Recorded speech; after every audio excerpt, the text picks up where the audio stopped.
Gandang umaga! Ayan guys, it's 4:45 AM na dito sa akin at maaga tayo nagising. Ayan, inaantok pa ako. Ganyan ako lagi guys kasi si tatay maaga nagigising. At Thursday, mayroon si tatay Thursday ko pa to video actually.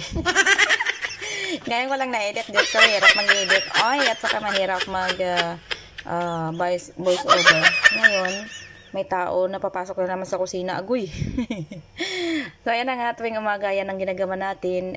Tea with milk and coffee. And nag-iinit lang ako ng gatas ni tatay at nagpe-prepare ako ng cornflakes niya at saka yung fruits. Pero dahil Thursday, cornflakes lang siya at saka gatas. So, yan tayo. Samahan niyo ako guys maggawa ng ating breakfast. Tapos, pagkatapos nito dito guys is nagbubukas sara yung pinto. Linti.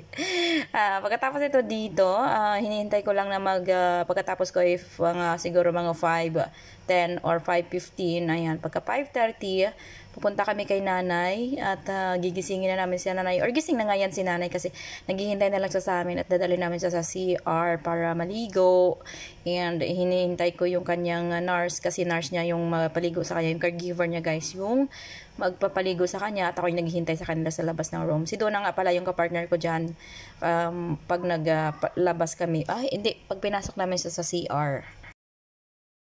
Sa araw-araw na lang ang ginawa ng Diyos guys. Ito yung lagi nating ginagawa. Almost natin, wala, 10 years. I think 10 years ko na itong ginagawa guys. Or more than. Kasi nga, more than 10 years na ako dito. I think mga 11 years na nga ako dito. Ngayong January, mag 11 years na ako dito sa kanila.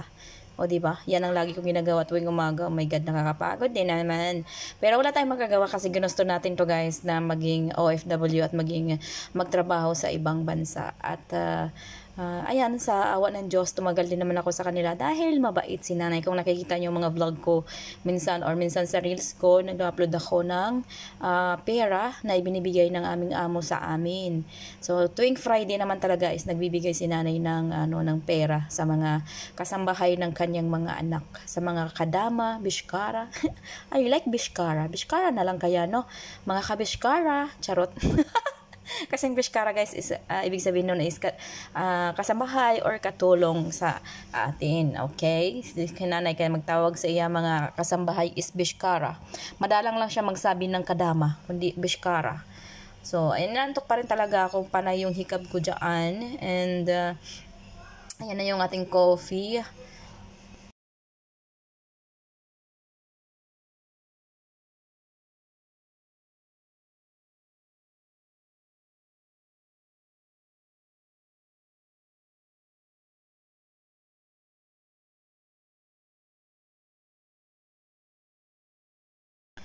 So, nilalagyan ko rin pala ng saffron yung thermos ng tea with milk kasi mas nagpapadagdag ng kulay at bango ng ating tea with milk guys kasi gusto nila yon.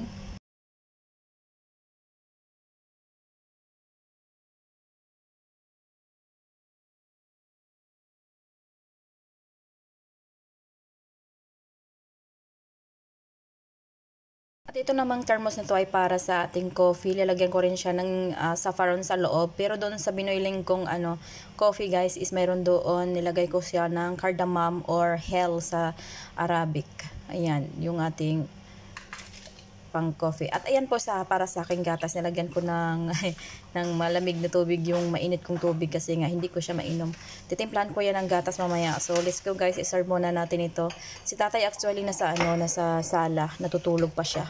Magigising yan mamaya pag narinig niya ako na magsiserve na ako nitong kape at saka tea with milk at saka kanyang breakfast.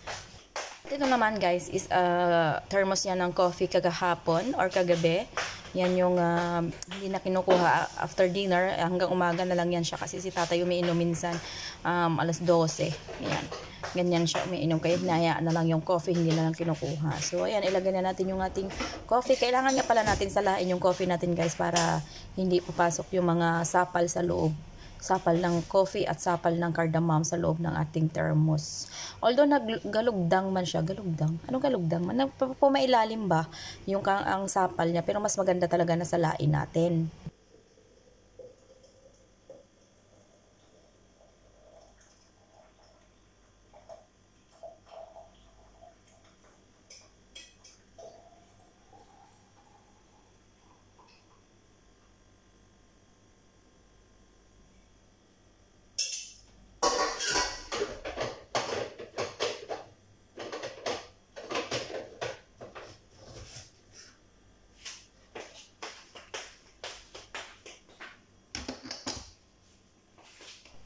na nga guys, isi-serve na natin yung ating coffee. Tapos na natin serve yung ating tea with milk.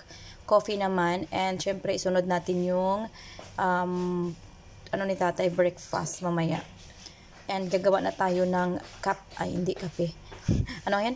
Gatas natin guys. Iinumin natin yung gatas. Alam niyo ba guys, yung gatas is malaking tulong talaga sa akin. Kasi dati hindi talaga ako gatas person. Ayaw ko talaga ng gatas. Pero nung sumakit nga yung aking balakang, yung buto ko sa aking balakang, natuto na akong uminom ng gatas. So ayan, interrupt na naman yung aking pagba-voice over kasi nandito na naman si Donna, nag-init siya ng tubig. O tingnan mo, parang may ulan. Kasi nag-init siya ng tubig. Alas 5 na pala, magkakape siya. Yun lagi yung kanyang, kanyang time zone. Time zone? Ay, robos ng aking gatas. Pero may bago pa ako, nasa loob kasi ng room, hindi ko makuha kasi tulog pa sila. At saka tamad na rin ako magkuha pala. Mahirap talaga guys mag-voice over pag marami kayo sa bahay kasi nga magulo, maingay. Tapos, may nag-iistorbo pa. Char. At nandito na nga ako sa room ni nanay. Kita nyo yan guys, yung machine na yan guys. Sinadya talaga din nung ipitin ako dyan. Galit na galit siya sa akin guys. Inipit niya ako dyan. Sobrang sakit. Inang machine na yan. Pero malaking tulong din yan kasi nga nakabubuhat kay nanay. Pero pag natamaan yung paa mo dyan sa gulong na yan or either kahit saan man party ng machine na yan guys. Ay nako, para kang maihi talaga, promise. Try nyo ba, try nyo ipatama yung mga paa nyo dyan. Tingnan nyo kung hindi nyo maramdaman yung naramdaman ko.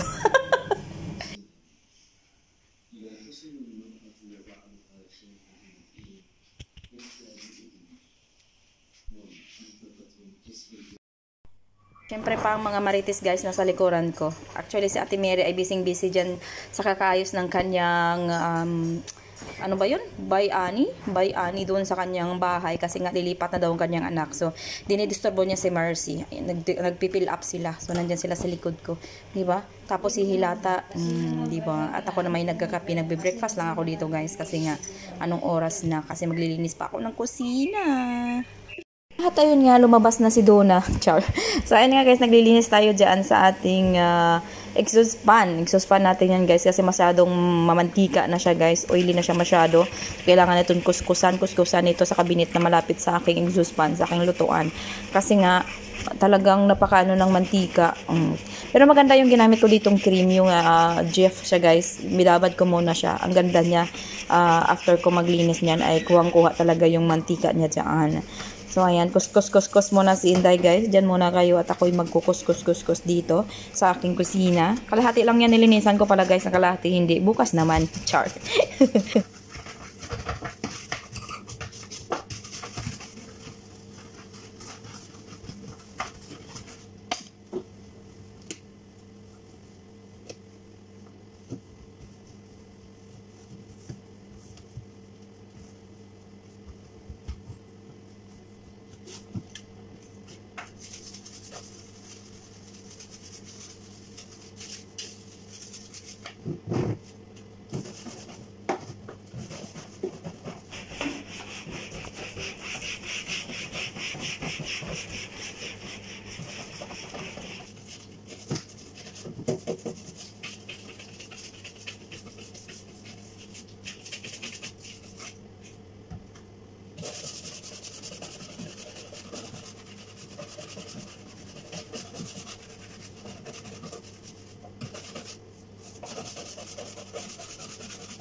At after ng linis natin guys is nagbihis na rin ako dahil puro ako Jeff ang aking damit na pula, naging puti na, char. At si Mercy ay nag-exercise, tapos kakain din naman yan mamaya, char. So guys, magluluto tayo ngayon ng adobo na madalian. Ito, ayan, nandito na yung diretso. Ito na yung yung kamati, sibuyas, bawang, luya, and, lagyan ko ng patatas? Obi, magbalat ka ng patatas. Sige, di mamaya. So, nandun na sa ilalim yung tapos lagyan lang natin siya ng pamintang durog, pamintang wasak, guys. Gusto niyo pamintang wasak? Ayan, tapos lagyan natin siya ng tuyo. Kunti lang, wag lang maalat naman pag masyadong marami. At siyempre lagyan ko siya ng alali pala to, hindi to magic eh. Chicken stock. And syempre guys, lagyan ko rin siya. Sabay ko na to. Lagyan ko siya ng vinegar. White vinegar. Tapos lagyan ko siya mamaya ng patatas. Pero mamaya napakuluin ko muna siya. Saka ko lagay yung patatas ni Sarah. Patatas ni Sarah. Tapos lagyan ko siya ng asukal kunti. Diba? Ay, ba't ayaw buksan? Ayan. Lagyan natin siya ng brown sugar. Kunti lang. Ayan. Okay. Ito na siya lagyan ng asin. Ito na lang. Chicken stock na lang yung ilalagay ko kasi nga nakalat. Oo nga, te. Okay. Isa lang na natin yan siya, guys.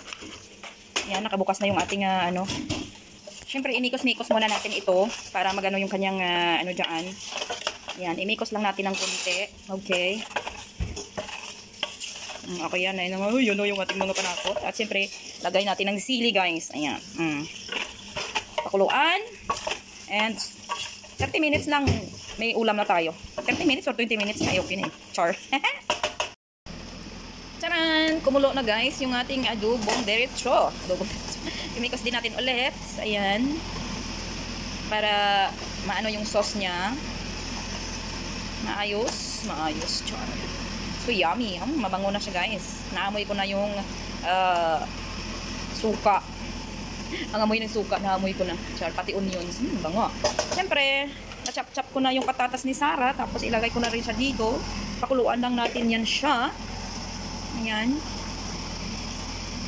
Para makapag-lunch na tayo. Nalala ko magluto ng adobo guys kasi dumating si Ima at kitang-kita ko ang kanyang gutom.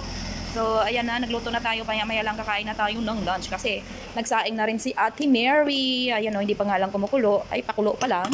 So, tamang-tama lang yan. Makakain na tayo. At siyempre guys, iniinit ko pala dito yung beans ni nanay. Oh. Lagyan ko lang daw to ng isang pirasong itlog. Tapos, ito na yung magiging lunch niya. Ulam niya sa lunch. Ito na yung ating itlog. Mahiwagang itlog. So, iwan ko ng lasa nito. Si nanay gusto niya ng may itlog yung ano. Beans niya. So, pagbigyan natin.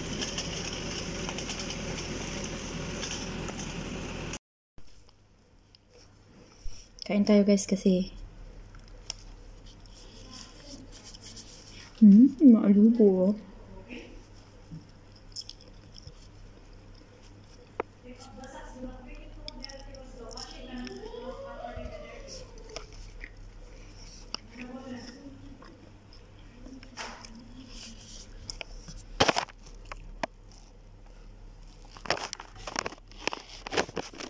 Hi guys, dahil wala tayong mapagbigyan ngayon para ito sa bahay. Ayan, dito lang yan sa bahay at mayroon tayo ditong marble cake syempre. And mayroon sobra sa ating dough, ginawa kong pandesal para sa mga ano yan, sa mga kadama. Ayan. Sa mga hindi po nakakaalam kung ano yung kadama, syempre mga kasambahay po. Dalawa po yung tawag nila dito sa kay nanay, dito sa UAE, I think, dalawang klase, kadama or bishkara. Pero mas parang gusto ko yung bishkara kasi parang social pakinggan, bishkara. Isa sa kadama, but ang original talaga, yung alam ko talaga is kadama. Yung sa Kuwait ako, kadama yung tawag sa mga kasambahay ng mga Arabo.